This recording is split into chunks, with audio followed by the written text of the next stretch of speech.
오늘 함께 큐티할 본문 고린도전서 16장 1절에서 12절까지의 말씀입니다.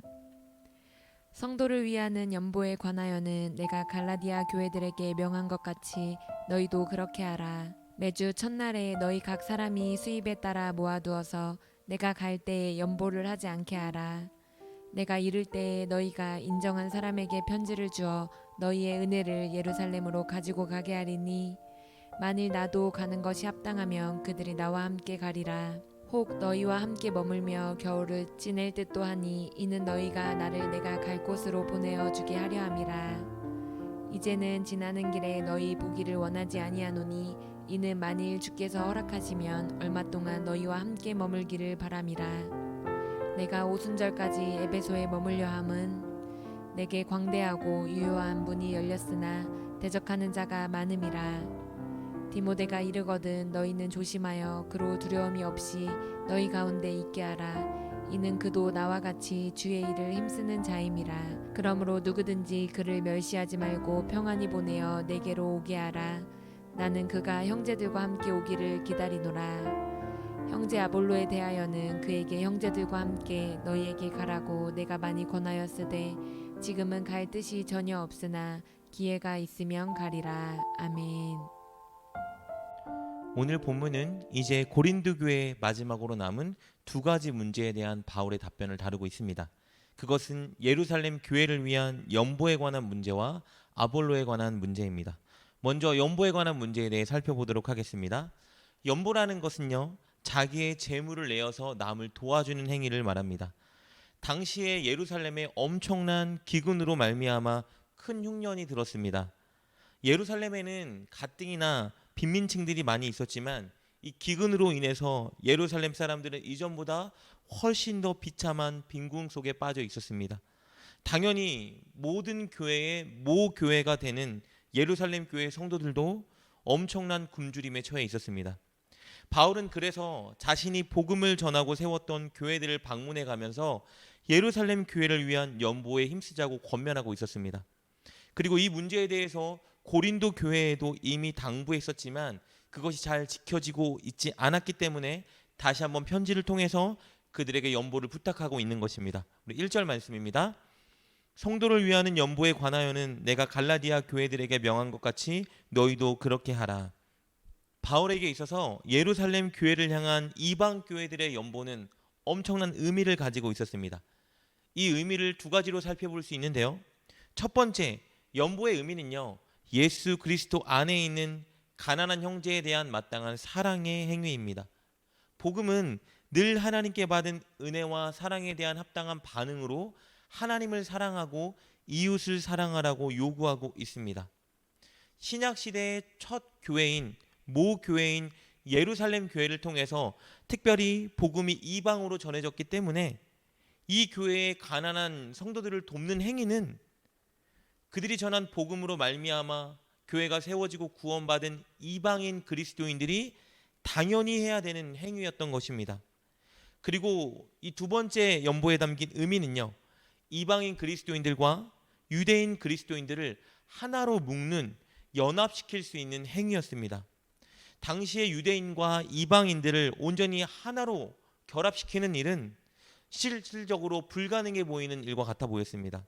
유대인은 자민족주의와 선민의식이 강했기 때문에 예루살렘에 있던 유대인 성도들 중에는 그 당시에 이방인들의 회심과 구원에 대해 탐탁지 않게 여기는 자들이 많이 있었습니다. 복음이 분명히 이방에 전해져서 이방의 교회가 세워졌음에도 불구하고 예루살렘에 있던 유대인 그리스도인들 중에 다수가 이방인 그리스도인들을 자신들의 형제로 여기기보단 그저 이방인으로 여기고 있는 상황이었습니다. 이런 상황 속에서 이방인 그리스도인들이 아직도 이런 편견에 빠져 있는 유대인 그리스도인들을 향해서 자신들이 가지고 있는 것들을 내어서 그들을 돕는 행위를 한다. 어떤 일이 발생하게 될까요? 보이지 않게 유대인 그리스도인들에게 세워졌던, 그들 마음에 깊이 자리 잡고 있던 그 장벽이 무너질 수 있는 절호의 기회였던 것입니다. 이방인 그리스도인들은 유대인 그리스도인들을 돕기 위해서 자신들의 것을 내어줌으로써 그들을 향한 관심과 사랑을 가질 수 있었고요. 동시에 또 그것을 받는 유대인 그리스도인들은 이방인 그리스도인들을 향한 편견을 버리고 그들을 한 형제로 받아들일 수 있는 기회가 될 수 있었던 것입니다. 그렇기 때문에 이 연보는 바울이 볼 때 복음을 통해 그들이 하나로 연합할 수 있는 연합의 기회였던 것입니다. 이렇게 중요한 연보를 위해서 바울은 구체적인 방법을 제시해 줍니다. 우리 2절과 3절 말씀입니다. 매주 첫날에 너희 각 사람이 수입에 따라 모아두어서 내가 갈 때에 연보를 하지 않게 하라. 내가 이를 때에 너희가 인정한 사람에게 편지를 주어 너희의 은혜를 예루살렘으로 가지고 가게 하리니.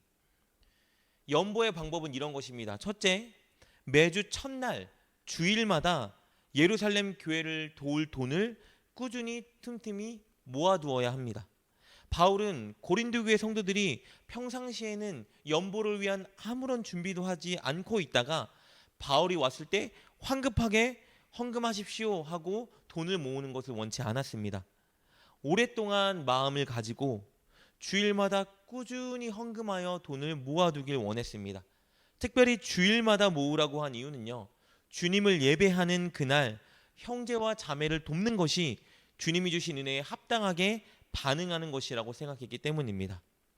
그리고 연보를 하기 위한 두 번째 방식은요, 각 사람이 수입에 따라 모아야 합니다. 연보는 부유한 사람은 하고 형편이 넉넉하지 않은 사람은 안 하는 게 아니라 모든 성도가 한 몸이기 때문에 다 함께 힘을 모아 하라고 권면하고 있습니다. 특별히 모든 성도가 하나님의 은혜를 받은 자이기 때문에 모든 사람이 각각 힘이 닿는 대로 그것을 준비하라고 명령하고 있습니다. 그리고 마지막 세 번째 연보의 방식은요, 이 모아진 연보금을 교회의 사람들이 인정한 교회 대표가 가지고 예루살렘 교회에 가서 직접 전달하기를 바울이 명령했습니다.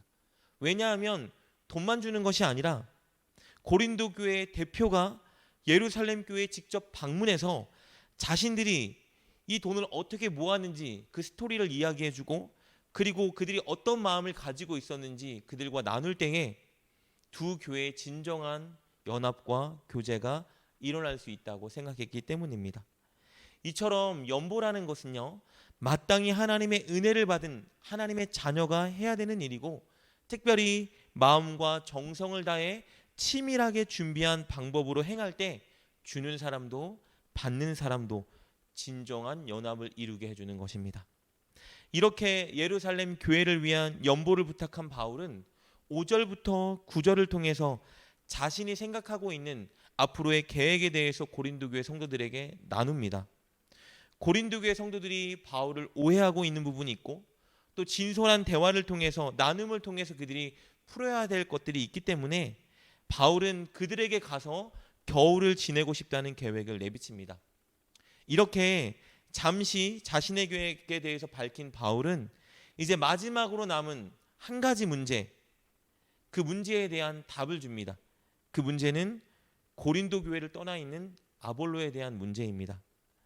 아볼로는 이미 우리가 나눈 것처럼 바울의 뒤를 이어 고린도 교회를 섬기던 사역자였습니다.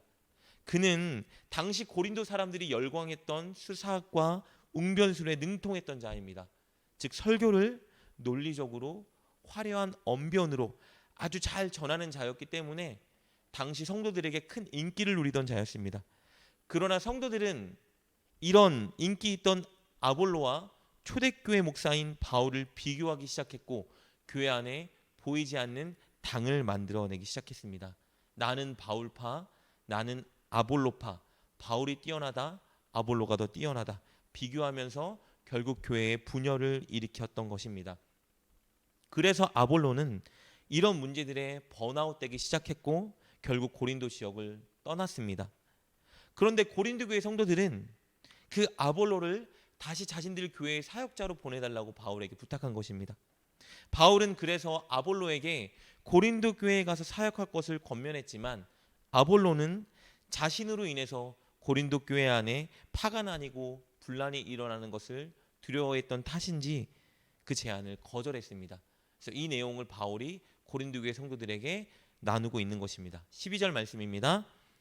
형제 아볼로에 대하여는 그에게 형제들과 함께 너희에게 가라고 내가 많이 권하였을 때 지금은 갈 뜻이 전혀 없으나 기회가 있으면 가리라. 여기서 우리는 교회를 향한 바울의 마음을 엿볼 수 있습니다. 사실 인간적인 입장으로 본다면 바울은 굉장히 서운할 수 있는 상황이에요.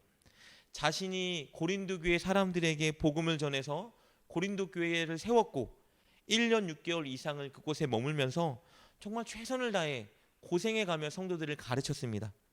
그런데 고린도 교회 성도들이 그 다음 사역자인 아볼로에게 열광하고 바울을 깎아내리기 시작했습니다. 아볼로를 보내달라고 바울에게 또 요청하고 있는 상황이에요. 바울 입장에서는 충분히 기분 나쁘고 자존심 상할 수 있는 상황이죠.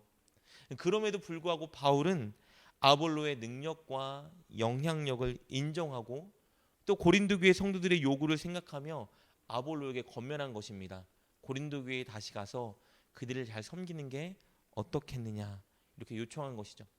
이것을 통해서 바울은 자신의 권위나 명예보다 자신이 인정받고 사랑받는 것보다도 교회의 잘됨, 성도들의 유익을 생각하고 있던 진정한 사역자라는 것을 우리가 엿볼 수 있습니다. 오늘 본문을 통해서 우리는 두 가지 교훈을 얻을 수 있습니다. 첫째, 하나님께 받은 은혜만큼 그 은혜를 흘려주는 자가 되어야 한다는 것입니다. 우리 교회 안에 어려운 성도들 혹은 더 나아가서 다른 교회들, 이웃들을 향해 우리는 받은 은혜를 흘려보내줄 수 있어야 됩니다.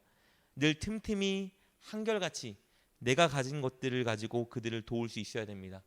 형편이 되면, 기회가 되면 돕는 것이 아니라 날마다 늘 조금씩 내 것들을 떼어 그들을 도울 수 있는 자리에 서야 됩니다. 그것이 진정 하나님의 은혜를 아는 자입니다. 둘째, 그리고 우리는 늘 교회의 잘됨, 성도들의 유익, 교회의 연합을 위해 애써야 합니다. 여러분, 나 혼자 잘 되는 것은 아무 의미가 없습니다. 하나님은 우리를 교회라는 공동체를 통해 부르셨습니다. 교회는 나의 몸이고 교회는 나와 한 운명 공동체입니다. 그렇기 때문에 우리는 늘 교회와 성도들의 유익을 위해서 그리고 교회의 연합을 위해서 애써야 합니다. 나의 자존심과 권위를 버려야 하기도 하고요.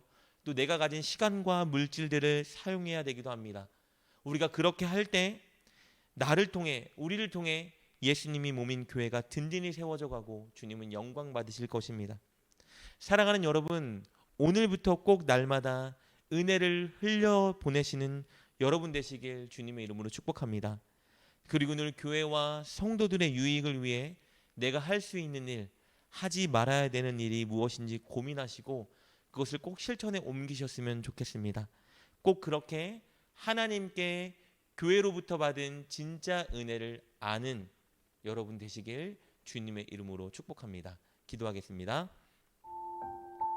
하나님, 늘 하나님께 받은 은혜를 아는 자가 되어 그 은혜를 성도들과 교회들에게 흘려주는 우리가 되게 하여 주옵소서.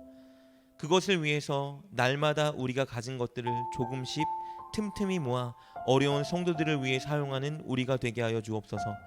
그리고 늘 나의 유익보다 교회의 유익과 교회의 연합을 위해 애쓰는 우리가 되게 하여 주옵소서. 예수님의 이름으로 기도드립니다. 아멘. 오늘 말씀을 통해 깨닫고 결단한 것은 무엇입니까? 그것을 붙들고 하나님께 기도합시다.